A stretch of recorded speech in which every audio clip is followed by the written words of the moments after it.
ఆంధ్ర రాష్ట్ర ప్రజలందరూ కూడా రాష్ట్ర వ్యాప్తంగా కూటమికి అనుకూలంగా తీర్పునివ్వడం జరిగింది. ఎవరైనా కూడా ప్రజాస్వామ్యంలో ప్రజల తీర్పును శిరసావహించాల్సిందే అన్నటువంటి విషయం అందరికీ కూడా తెలిసిందే.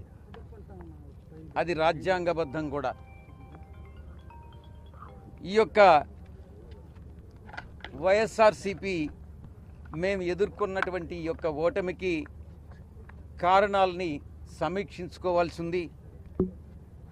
ఎక్కడ పొరపాటు జరిగింది, ఆ పొరపాట్లను ఎలా సరిదిద్దుకోవాలి, ప్రజలకు నచ్చనటువంటిది మేము ఏం చేశాం, మేము చేసినటువంటి పనులని ప్రజలు ఎందుకు ఆదరించలేదు అన్నటువంటి విషయాన్ని కూలంకషంగా చర్చించి